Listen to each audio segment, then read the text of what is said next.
Justice League: The Flashpoint Paradox. This is requested by Nicholas, who is the first person who didn't know me in real life to kind of pay attention to me at all, unless he's secretly an account by my mom. Even if he's not, I'm still going to review this movie. Even if he is, I'm still going to review this movie because I like this movie a lot. This movie is based off of Jeff Johns' Flashpoint. It's kind of notorious for banning about the New 52. I think a lot of people who don't like the New 52 like to trash this storyline because it's like, New 52, I don't like it. Anything attached to it must be bad. People rarely look at this story as its own thing, which is what I intend to do. I think the story is very good. I like the Flash. He's my favorite member of like the main 5 Justice League. He's a very blue-collar dude, you know. He's very chill. He seems like the kind of guy that you would want to... If you had to hang out with one member of the Justice League, it probably would be the Flash. Maybe Hal Jordan, but probably Barry Allen. It's kind of funny how the lightest member of the team got the darkest movie. This movie is incredibly violent. It is incredibly emotionally dark, incredibly tonally dark. Blood gushing out of every fight scene. A lot of people took umbrage with that when this movie first came out. A lot of people were like, "Oh, there's so much violence in this movie," but there's a reason for it. It's not like, senseless violence. There's a point. And if you don't like violent movies, there's plenty of other superhero movies that you can go to. Every animated television series, not very violent. Most of the movies, not very violent. So, go watch something else if you don't want any violence. You have options. So, for those not in the know, this movie is about, Barry Allen's mother was killed, mysteriously. It doesn't really go into that in this movie. I mean, it just shows that she gets killed. In the comic books, his father was blamed for it, and it was a huge thing that really affected Barry's life. It made him kind of like this, since there was no evidence, it makes him a dude who's really attentive to detail. It makes him, for a guy who can move fast, ironically, he's always looking behind him. He's always late because he always wants to slow down and double check everything. So it really informed his character. His mother's dead, and his father got blamed for it. Classic superhero, tragic origin. This movie has opens with some Flash fan service.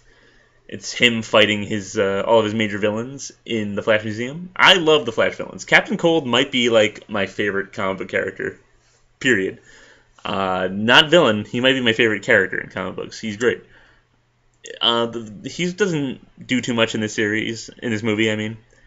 None of the rogues do, they're just there for fan service. They're treated as kind of like idiots and non-threats, which they are kind of idiots, I'm not going to lie. But that's why I love them. And this movie's not really about them. I think if DC wanted to do like a little Flash animated miniseries or series and did a bunch of rogue stuff, that'd be great. I'm really hoping the live-action Flash series does a lot to raise their profile. Hopefully they don't take them too seriously. I know the guy from Prison Break is playing Captain Cold. Hopefully he's not too serious. Because there's an element of fun to the rogues. Like, the Flash and his rogues are actually kind of like friends. Like, when they're not supering around, they'll grab a beer once in a while. I think they're I think the relationship is really unique and fun. And I hope it translates to that. But this is not about that show. This is about this movie.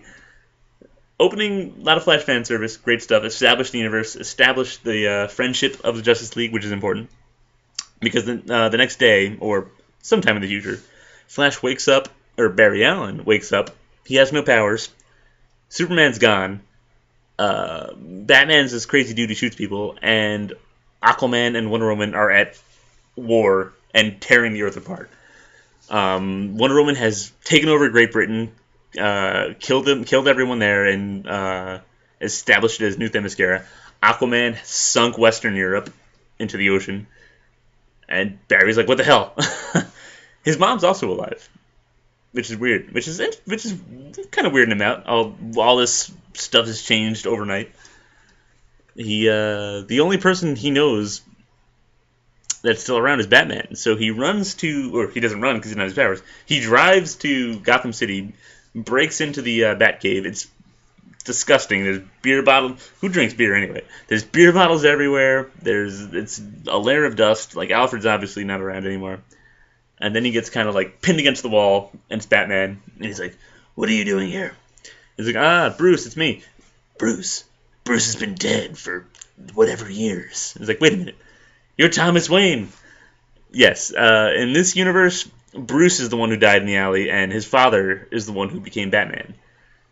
Thomas Wayne might be my favorite Batman. He's great. He is drunk, violent, and does not give a fuck. He is Punisher by way of Batman.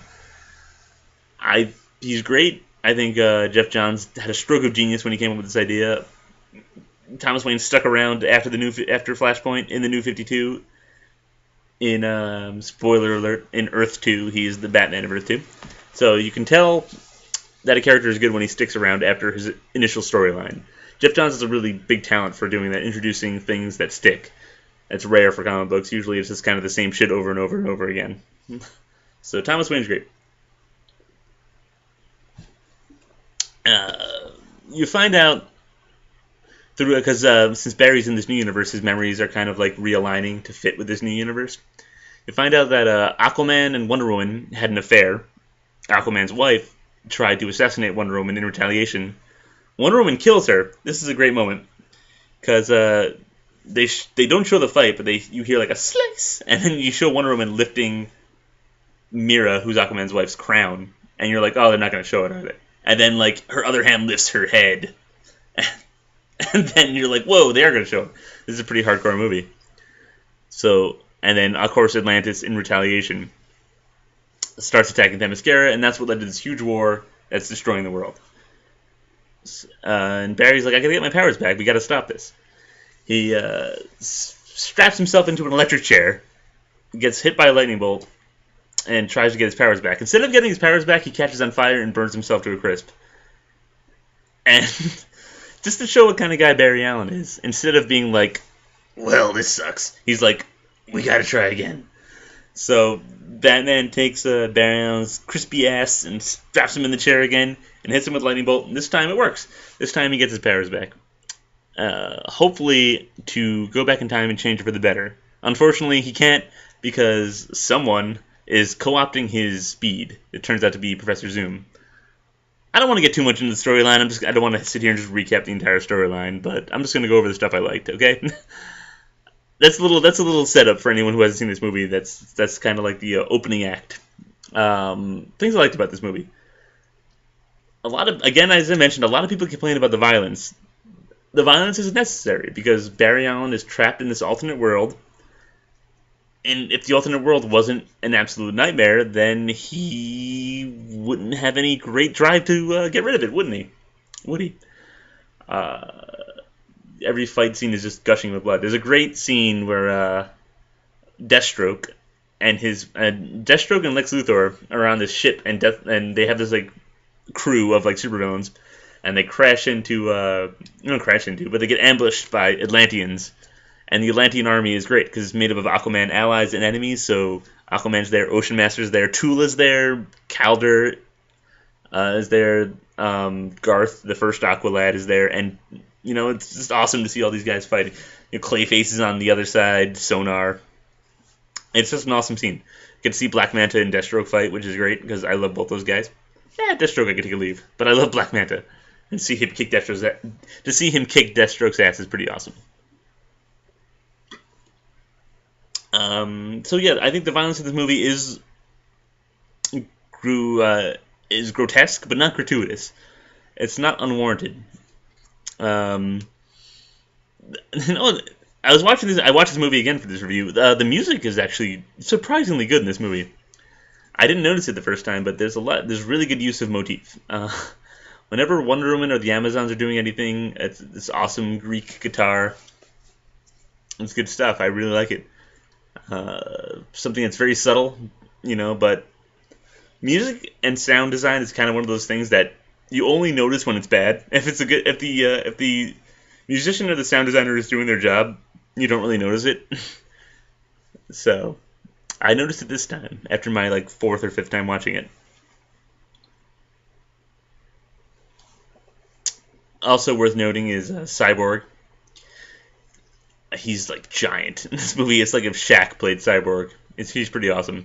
And in the comic book, he had this great little stamp on his arm that said "Built in America." I'm kind of mad that he didn't have it in this movie. I can understand how it would be annoying to animate, but I thought that was a really like little funny panel. Um, yeah, the voice cast is really good. No one really stands out as awful. Justin Chambers from Grey's Anatomy is Barry Allen. He's good. The guy who does the guy who does Thomas Wayne is really good. Cary Elwes, the Dread Pirate Wesley himself, is Aquaman, which is awesome. He's a really good, mature, older Aquaman. That was a really good choice. The one standout voice is the guy who does, I think it's C. Thomas Howell, something like that, who does Professor Zoom, the Reverse Flash. He's very creepy, and he's very disturbing, which is good because, he is the villain of the piece, essentially. Very well casted movie. The design, the designs of the characters are a little weird. Like, it doesn't really bother me because it's an alternate universe, and all the pre-alternate universe stuff is not in the main story. It's all before pre-credit sequence. And it also creates a good contrast. Like, Superman in the normal universe is like buffer than you've ever seen him. He's like inhumanly, ridiculously, cartoonishly buff, but that forms a really interesting contrast with the Superman of the Flashpoint universe.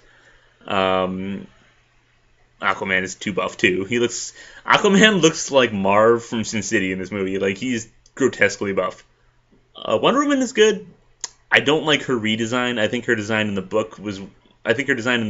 comic book was way better than the movie one. The movie one, she just kind of looks like Wonder Woman normally. Boring. You're doing an alternate universe story. Why not just go for the gusto and do crazy alternate costumes?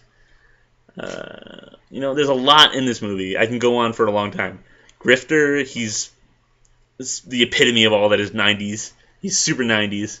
But I think we're far enough away from the 90s that we can appreciate the aesthetic, like as like a kitschy thing. He's like got pouches and a trench coat and guns, and he's making little quippy comments. I think I think he was good in this movie. He only has a couple lines, but I think you really kind of like him. Yeah, this is one of those movies that I can go on for a long, long time about, and I don't want to be obnoxiously long because there's a lot in this movie. Overall, it was really good. Highly recommended if you like kind of. It's very anime, I feel. If you like violent anime, I think this is a really good movie. The story, and it's also a really good story. A story of really who Barry Allen is, why he does what he does, because he doesn't have his mother's death is tragic, yes, but he doesn't have like a driving obsession force. Like he doesn't have the weight of a world on his shoulders like Superman does. He doesn't have this weird obsession like Batman does. He doesn't. Green Lantern, being a superhero, is his job, and Wonder Woman doesn't have any other life other than combat. So Barry Allen is kind of like the normal guy. So it's an interesting exploration of an underused character, and I think it's definitely worth a watch. One thing of note is the Thomas Wayne Batman. He has a really interesting story. It was probably the best thing to come out of Flashpoint. The Outsider was pretty good too, but the Batman Night of Vengeance story was probably the best thing to come out of Flashpoint. And in the commentary, they mentioned they really wanted to do a short film depicting that. And why didn't they get the money to do that? I think that was all the advertising they need. Just make this awesome short film and put it on the internet, put it on YouTube.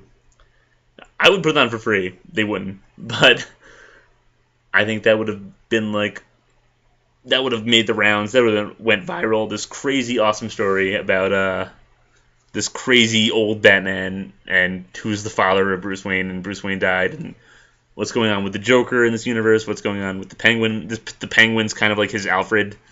None of that's in this movie. That should have been in a short film. I can understand why they cut it because it would have taken them too much time. Anyway, watch this movie, track down Batman Night of Vengeance and read it. And thanks for listening. I'll see you guys next time.